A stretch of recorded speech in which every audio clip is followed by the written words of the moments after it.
शुक्रवार की रात में ऑफिस में बैठा काम कर रहा था। रात के 10:30 बज चुके थे। बारिश बंद होने का नाम ही नहीं ले रही थी। समय ज़्यादा हो चुका था। वैसे भी बेमौसम बारिश की वजह से घर जाने में परेशानी बहुत होने वाली थी और छतरी भी नहीं थी। ऑफिस से बाहर निकला तो अपनी गाड़ी चालू करके घर की तरफ जाने लगा। अभी आधे रास्ते तक ही पहुंचा था, तभी देखता हूँ सुनसान रास्ते पर एक लड़की खड़ी है।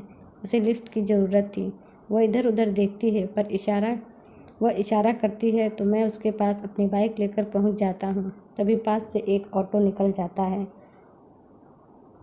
जी, मैं आपकी क्या मदद कर सकता हूँ? वो गुस्से से बोली। मैंने आपको नहीं, ऑटो वाले को हाथ दिया था। अब आपकी वजह से ऑटो वाला भी चला गया। एक तो इतनी बारिश हो रही है, ऊपर से कोई लिफ्ट भी नहीं मिल रही है। कैसे भी एक ऑटो मिला था, वह भी चला गया। पता नहीं और कितनी देर तक इंतज़ार करना पड़ेगा। मैंने सोचा मेरी वजह से उसका ऑटो छूट गया। मैंने उससे पूछा, अगर आप चाहें तो मैं आपको कहीं छोड़ देता हूँ जहाँ आपको जाना है, अगर आपको कोई प्रॉब्लम ना हो तो। वो गुस्से से मेरी तरफ देखती है।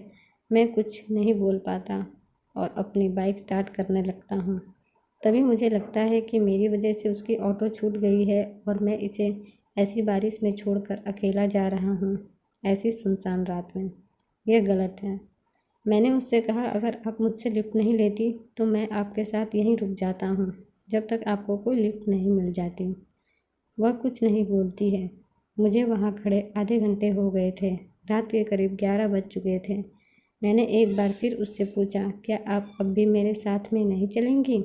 देखिए, कोई ऑटो भी नहीं मिल रहा है और यह बारिश कब तक रुकेगी, कुछ कह नहीं सकते। आप कब तक यहाँ खड़ी रहेंगी? मेरी बात मानिए, आप मेरे साथ चलिए, मुझ पर विश्वास कीजिए। मैं आपको सही सलामत आपके घर छोड़ दूँगा। फिर मुझे एक उपाय सूझता है। मैं उससे कहता हूँ, देखो, तुम्हारे जैसे मेरी भी एक बहन है, तुम भी मेरी बहन जैसी हो, मुझ पर विश्वास करो। मैं उसे अपनी पॉकेट में से पर्स निकाल कर Aadhaar card, PAN card, driving licence और कंपनी का आई कार्ड भी दिखाता हूँ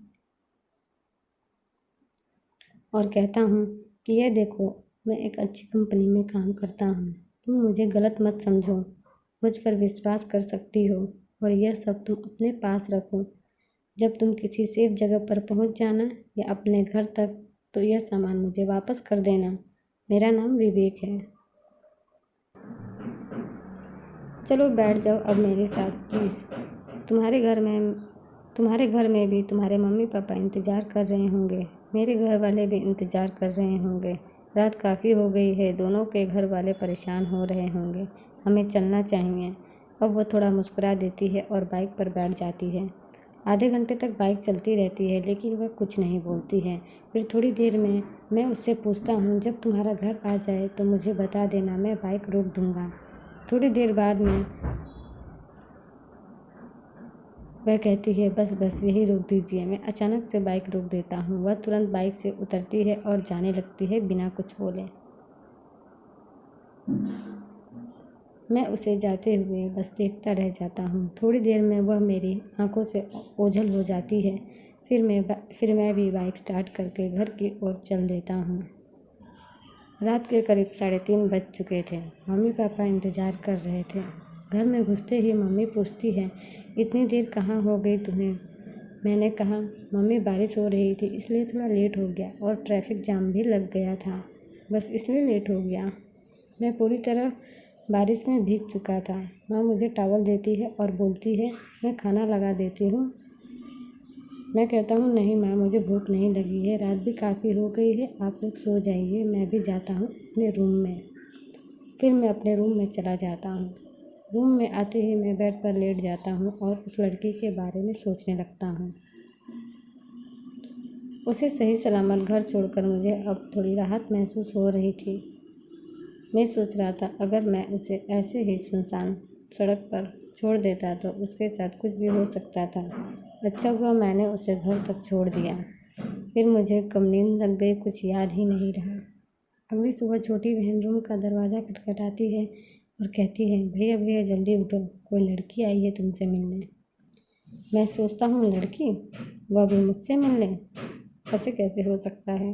तभी पापा की आवाज़ आती है, नीचे बुलाते हैं।